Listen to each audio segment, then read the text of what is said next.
இந்த டிஆர்பி அப்படிங்கிறது 2012 நான் எழுதுறேன்.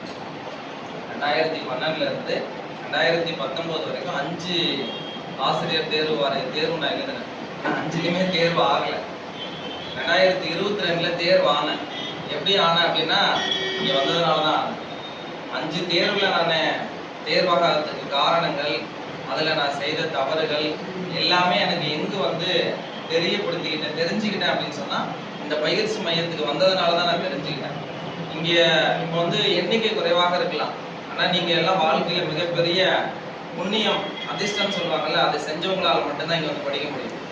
ஏன் தெரியுங்களா? நினைக்கலாம் மதுரை இந்த மாதிரியான அதிக கடல்ல கரைத்த பெருங்காயம் போல நிறைய எண்ணிக்கையுடைய பயிற்சி மையத்தில் போயிட்டு நாம் என்ன பண்ணுவாங்க, அந்த பாட குறிப்புகள் கொடுப்பாங்க, படித்து தேர்வு எழுதுவோம், அவ்வளோதான். ஆனால் அது எல்லாமே இல்லாத, பெருமையாக சொல்லலாம், தமிழ்நாட்டில் எந்த ஒரு பயிற்சி மையத்திலையும் இல்லாத ஒரு தனி சிறப்பு நம்முடைய பயிற்சி மையத்தில் என்ன அப்படின்னு சொன்னால், பாடக்குறிப்பை முழுவதுமாக நடத்தி தேர்வு வைக்கக்கூடிய ஒரே பயிற்சி மையம் தமிழ்நாட்டில் நம்மளது மட்டும்தான். நான் பெருமையாக சொல்லுவாங்க.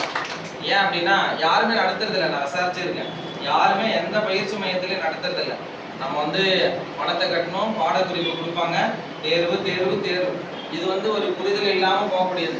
ஏன்னா வரலாம் 300 பேர் 500 பேர்ல 60 பேர் வர்றது பெரிய விஷயம், பெரிய ஒரு சாதனை.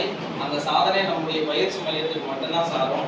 ஒரு சில அதிகமாக எனக்கு பேச தெரியாது, ஒரு சில நிகழ்வுகளை மட்டும் நான் சொல்லிடுறேன். முதல்ல ஐயாவை பற்றி சொல்லணும் அப்படின்னு சொன்னால், நம்ம 4 மணிக்கு எழுந்து படிக்கிறோமோ இல்லையோ, தினமும் 4 மணிக்கு எழுந்து பயிற்சி மையத்தை நடத்துவதற்காக ஐயா படிப்பார். கட்டாயம் அதையே பலமுறை அவர் சொல்லியிருக்கார்.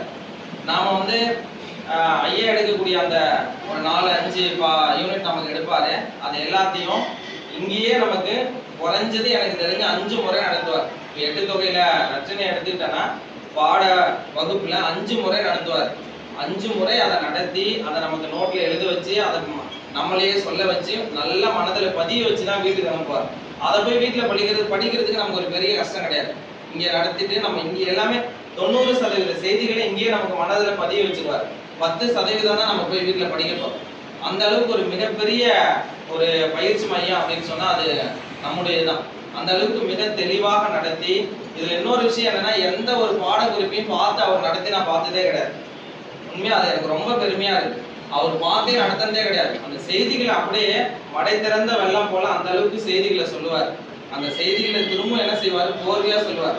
அதை விட ஒரு பெரிய விஷயம், ஒரு வாரம் முழுக்க, அதாவது ஒரு 8 தொகையில் 8 நூல்களை நடத்தினா அத்தனை செய்திகளையும் திரும்ப ஒரு முறை கோர்வையாக நமக்கு சொல்லுவார். அந்த அளவுக்கு திரும்ப திரும்ப திரும்ப சொல்லி சொல்லி சொல்லி நம்முடைய மனதில் அதை தெளிவாக ஆழ பதிய வைத்து தான் நம்மளை வீட்டுக்கு அனுப்பிச்சு வைப்பார் நம்முடைய சிலம்பரசன் ஐயா அவர்கள். அது எனக்கு ரொம்ப ரொம்ப சந்தோஷமா இருந்துச்சு. அந்த அளவுக்கு அவர் நம்மளை வழி நடத்தி எடுத்துட்டு போனது அதுதான் எனக்கு முதல் காரணம். படிக்கிறதுல எனக்கு எந்தவித ஒரு தடையில், அந்த அளவுக்கு நான் சிறப்பாலாம் படிக்க மாட்டேன், அதையும் நான் சொல்லிக்கிறேன். ரொம்ப ஒரு பெரிய உயர்ந்த டாப்பர் அப்படிலாம் இல்லை, நான் ஆவரேஜ் தான். தூக்கம் ஐயா சொல்லுவார், தூக்கம் வந்தால் தூங்குங்கம்பார். அந்த மாதிரி தான். 11 மணிக்கு முன்பு நான் படுத்தது இல்லை, 4 மணிக்கு பிறகு நான் தூங்கியது இல்லை. ஐயா சொன்ன மாதிரி என்னுடைய மனைவியும் என்னுடைய குழந்தையும் எனக்கு இன்னைக்கு அவங்களை நான் சொல்லணும் அப்படின்னா, எனக்கு அவங்க பெரிய ஒரு பக்கபலமாக எனக்கு இருந்தாங்க. ஒரே வீட்டில் ஒரே அறையில் ஒரு இறை வழிபாட்டு அறை, சாமி ரூம்ல தான் உட்காந்து படித்தேன். எந்த விதத்துலையும் என்ன அவங்க 2 பேரும், என்னுடைய குழந்தை 2.5 வயசு, நான் எக்ஸாமுக்கு படிக்கும்போது என் கூட விளையாடணும்னு வருவாங்க, ஆனால் நான் விளையாண்டதே இல்லை. 2.5 ஆண்டுகள் நான் படித்த காலகட்டத்தில் என் குழந்தை கூட நான் விளையாண்டதே இல்லை. என்னை தொந்தரவும் பண்ண அவங்க விட மாட்டாங்க. சாப்பாடு ரெடினா கூப்பிடுவாங்க, போய் சாப்பிடுவேன். பெருமைக்காக சொல்லலை, நான் சாப்பிடும் போது கூட யூடியூப்ல செந்தில்கிட்ட கூட நான் சொன்னேன், நிறைய சேனல் இருக்கு. அந்த சேனல்ல நிறைய 1 மார்க் வரும். 1 மார்க் போட்டு விட்டுருவேன், கொஸ்டின் வித் ஆன்சர் அவங்க சொல்லிக்கிட்டே இருப்பாங்க. அது மாட்டு கொஸ்டின் நான் சாப்பிட்டு முடிக்கிறதுக்குள்ள 100 வினாக்களுக்கு அதை சொல்லிடுவாங்க, நான் காதில் வாங்கிப்பேன். அப்படிதான் படித்தேன். அவங்க கூட தான் நான் அறையிலையும் படித்தேன். அதிக நாட்கள் அவங்க கூட போய் என்னால் அறையில் தங்கி படிக்கிறதுக்கு நேரம் இல்லை. ஸ்கூல் போனேன், வாரத்தில் 3 நாள் மட்டும் போனேன். திங்கள் செவ்வாய் புதன் 3 நாள் பள்ளிக்கு போயிட்டு மிச்ச நாட்களில் தான் படித்தேன். படிப்புங்கிறது உங்களுக்கு அந்த நம்பிக்கை இருக்கா இல்லையா எனக்கு அந்த நம்பிக்கை இருக்கு. ஏன்னா நீங்க அந்த மாதிரியான ஒரு மிக உயர்ந்த பயிற்சி மையத்துக்கு வந்திருக்கீங்க. இங்க இருக்க அத்தனை பேரும் இனி வரக்கூடியவர்களும் இந்த முறை நடக்கக்கூடிய தேர்வுல வெற்றி பெற்று நீங்களும் ஒரு அரசு பள்ளி ஆசிரியராக வருவீர்கள், அதுல எந்த சந்தேகமும் இல்லை. 12 ஆண்டுகள் 2012 இருந்து 2022 செப்டம்பர் மாதம் 30ஆம் தேதி நான் ரிலீவ் ஆனேன். தனியார் பள்ளியில இருந்து ரிலீவ் ஆகும்போது கூட அந்த பள்ளியில கூப்பிட்டு என்ன கேட்டாங்க, சார் நீங்க வந்து அதான் செலெக்ஷன் லிஸ்ட் வந்து 17ஆம் தேதியே விட்டாங்க, 17/9 விட்டாங்க. என்னை கூப்பிட்டு நீங்க ரிலீவ் ஆகுனாங்க.